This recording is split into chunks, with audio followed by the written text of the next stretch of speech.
வணக்கம். இன்னைக்கு வீடியோவில் ஒரு சுவையான பால் கொழுக்கட்டை தான் செய்து பார்க்க போகிறோம். அரிசி மாவும் வெல்லம் இது ரெண்டும் வச்சு செய்கிற ஒரு பால் கொழுக்கட்டை இது ரொம்ப அருமையாகவே இருக்கும். எப்படி செய்யலான்னு பார்க்கலாம் வாங்க. அதுக்கு ஒரு பாத்திரத்தில் 1 கப் அளவுக்கு அரிசி மாவு எடுத்துருக்கிறேன். கடையில் வாங்கினது, வீட்டில் உள்ள அரிசி மாவு எதுனாலும் எடுத்துக்கிடலாம். 1 கப் எடுத்துக்கோங்க. இதோட கொஞ்சோண்டு உப்பு சேர்த்துக்கிடலாம். இது ரெண்டையும் நல்லா மிக்ஸ் பண்ணி விட்டுக்கலாம். மாவும் உப்பும் நல்லா மிக்ஸ் ஆகிற அளவுக்கு கலந்து விட்டுக்கிடலாம். இப்போது தண்ணி நல்லா கொதிக்க வச்சுருக்கிறேன். இது கொதிக்கிற தண்ணி ஊற்றி தான் பிசையணும். இந்த மாவு பிசையும் போது கொஞ்சம் கொஞ்சமாக தேவைக்கு ஏற்றவாறு தண்ணி ஊற்றி ஸ்பூன் வச்சு கிண்டி கொடுத்துக்கோங்க. நல்லா மிக்ஸ் ஆகிற வரைக்கும் கிளறிக்கோங்க. கைட்ட பிசையும் போது ரொம்ப சூடாக இருக்கும், அதனால் ஃபஸ்ட்டு ஸ்பூன் வச்சு கிண்டிக்கலாம். தேவைக்கேற்ப தண்ணி சேர்த்து நல்லா கிண்டி எடுத்துக்கோங்க. இப்போது கை சூடு பொறுக்கிற அளவுக்கு மாவு வந்ததுக்கப்புறமா கையாலே நல்லா அழுத்தம் கொடுத்து பிசைஞ்சு விட்டுக்கிடலாம். நம்ம வெந்நி வச்சு பிசைகிறனால மாவு ரொம்பவே சாஃப்டாக இருக்கும். பிசையும் போதே தெரியுதுங்களா எவ்வளோ சாஃப்டாக இருக்குதுன்னு? இந்த மாதிரி தான் இருக்கும். பச்சை தண்ணி ஊற்றி பிசையும் போது அந்த அளவுக்கு இருக்காது, அதனால தான் வெந்நி ஊற்றி பிசைகிறோம். இப்போ 1 ஸ்பூன் அளவுக்கு நெய் உருக்கி வச்சுருக்கிறேன். அந்த நெய்யும் மாவோடு சேர்த்துட்டு நல்லா பிசைஞ்சிக்கலாம். நெய் ஊற்றி பிசையும் போது டேஸ்ட்டு நல்லாயிருக்கும். இந்த அளவுக்கு பிசைஞ்சாச்சு. இது ஒரு 5 நிமிஷம் அப்படியே இருக்கட்டும். ஒரு அரை மூடி அளவுக்கு தேங்காய் எடுத்து வச்சுருக்கிறேன். அது நல்லா கட் பண்ணி இந்த மாதிரி சேர்த்துருக்கிறேன். சின்ன சின்ன பீஸாக கட் பண்ணி சேர்த்துக்கோங்க. அரை மூடி தேங்காய் எடுத்துருக்கிறேன். இந்த தேங்காயோட 2-3 ஏலக்காய் சேர்த்துக்கோங்க. சேர்த்துட்டு தேங்காய் பால் எடுக்கணும். நல்லா அரைச்சி தேங்காய் பால் எடுத்துக்கிடலாம். இந்த மாதிரி வடிகட்டி தேங்காய் பால் எடுத்துக்கலாம்.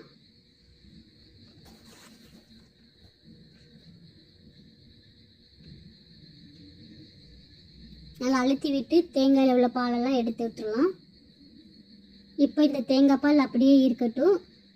அப்புறமா ஒரு கடாயில் சூடுபடுத்திட்டு 1 கப் அளவுக்கு வெல்லம் சேர்த்துருக்கிறேன். எந்த கப்பில் அரிசி மாவு எடுத்தோமோ அதே கப் அளவுக்கு 1 கப் வெல்லம், அரை கப் அளவுக்கு தண்ணி சேர்த்துருக்கிறேன். இந்த வெல்லம் நல்லா கரைஞ்சி கொதிச்சு வந்தாலே போதும். பாகு எதுவும் தேவையில்லை. வெள்ளத்தில் தூசு இதெல்லாம் இருக்கும், அதனால தான் வெள்ளத்தை கரைய வச்சு வடிகட்டி எடுத்துக்கிடணும். நல்லா கரைஞ்சி கொதிக்கிற அளவுக்கு விட்டால் போதும். இப்போ பாருங்கள் நல்லா கொதிச்சு வருது. கரைஞ்சிருக்கு வெல்லமும். நல்லா கரைச்சி விட்டுக்கலாம் எல்லா வெள்ளத்தையுமே.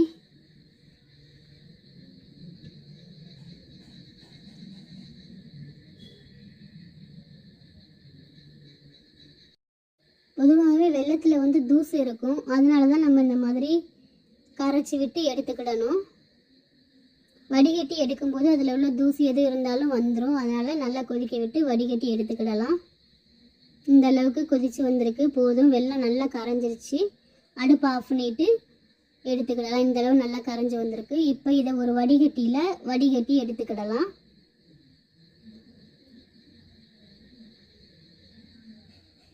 வெதுன்னு இருக்கும்போதே வடிகட்டி எடுத்துடலாம். இப்போ பாருங்கள், ஊற்றும் போதே தெரியுது எவ்வளோ தூசு இருக்குது அதில். இப்போ காமிக்கிறேன் பாருங்கள் எடுத்து. இந்த அளவுக்கு இருக்குது தூசு, அதனால தான் நம்ம வடிகட்டி எடுத்துக்கிறோம்.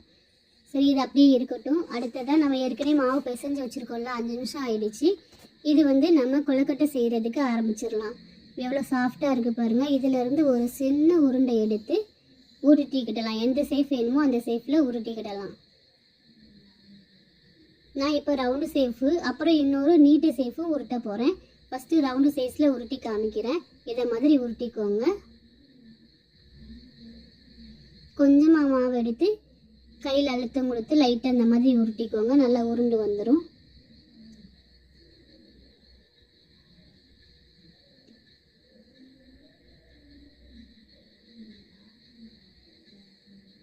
எல்லா மாவுமே இந்த மாதிரி உருட்டிக்கிடலாம்.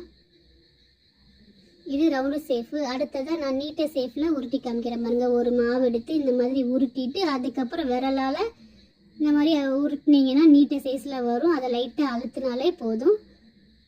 இன்னொன்று செஞ்சு காமிக்கிறேன் பாருங்கள். கொஞ்சம் மாவு எடுத்துக்கிட்டு உருட்டிக்கிடலாம். கையில் உருட்டி அதை விரலை வச்சு தேய்ச்சிட்டு அதுக்கப்புறமா ப்ரெஷ் கொடுத்தீங்க அப்படின்னா இந்த மாதிரி வந்துடும் நீட்டை சேஃப்க்கு. இதே மாதிரி எல்லா மாவுமே செஞ்சு எடுத்துக்கிடலாம்.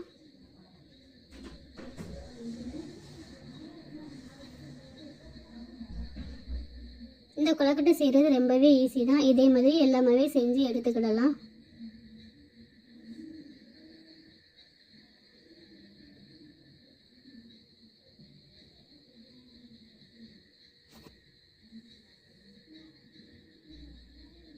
இப்போ எல்லா மாவுமே உருட்டி எடுத்தாச்சு. இந்த மாதிரி இருக்கும். எடுத்ததுக்கப்புறமா பாதி உருண்டை சேஃபும் பாதி நீட்டை சேஃபும் எடுத்துருக்கிறேன். இப்போ கடாயில் 1 கப் அளவுக்கு தண்ணி சேர்த்துருக்கிறேன்.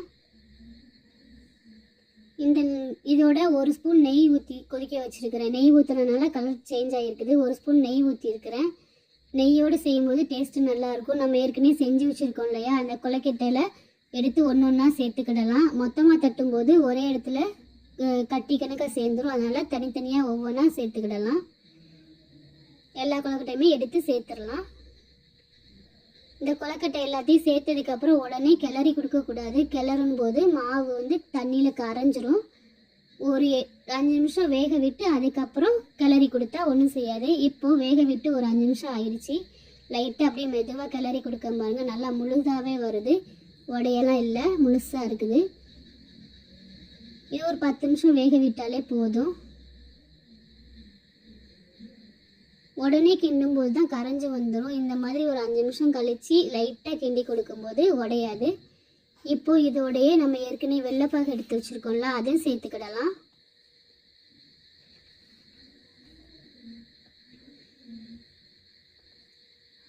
சேர்த்து அப்படியே கிண்டி கொடுத்துக்கோங்க. ரொம்ப அழுத்தம் கொடுத்து கிண்ட வேண்டாம். அந்த மாதிரி ஜென்டிலாக கிண்டில் கொடுத்துக்கோங்க. அடுத்ததாக இது கூடவே ஒரு வெள்ளை பாகு எடுத்தோம்ல, அதே கப்பில் 1 கப் அளவுக்கு அரிசி மாவு எடுத்துருக்கிறேன்.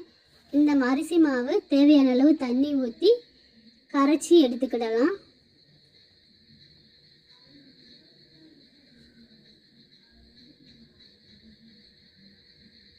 கட்டி இல்லாமல் நல்லா கரைச்சி எடுத்துக்கோங்க.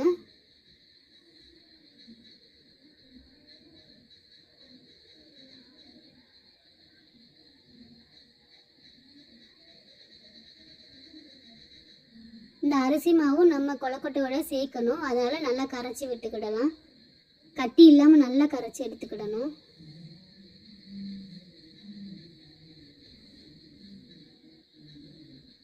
இப்போ பாருங்கள், நல்லா கரைச்சாச்சு. இந்த அளவுக்கு இருந்தாலே போதும்.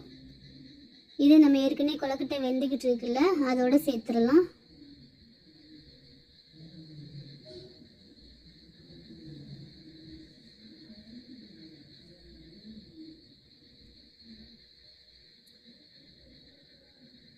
சேர்த்து ஒரு 2 நிமிஷம் கொதிக்க விட்டால் போதும்.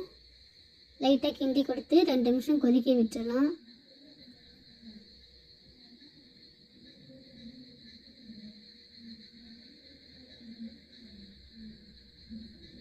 இப்போ தேங்காய் பால் எடுத்து வச்சுருக்கோம்ல, லாஸ்ட்டாக தேங்காய் பால் எடுத்து வச்சுருக்கோம்ல, அதை ஊற்றிக்கிடலாம்.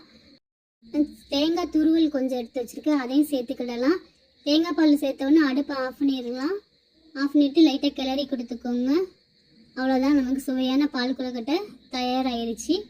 இதே மாதிரி இதே அளவுகளோட நீங்களும் செய்து சாப்பிட்டு பார்த்து எப்படி இருக்குங்கிறத சொல்லுங்கள்.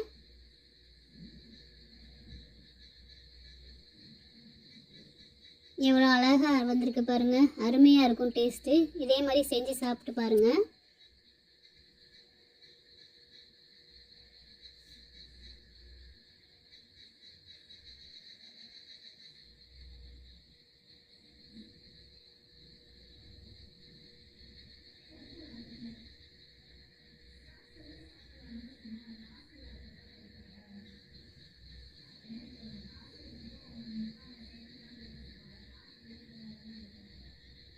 ஃபைனலாக தேங்காய் துருவல் இருந்தால் இதோடையும் சேர்த்துக்கிடலாம். சேர்த்து சாப்பிடுங்க. லைட்டாக தேங்காய் துருவல் அப்படியே சேர்த்துக்கலாம்.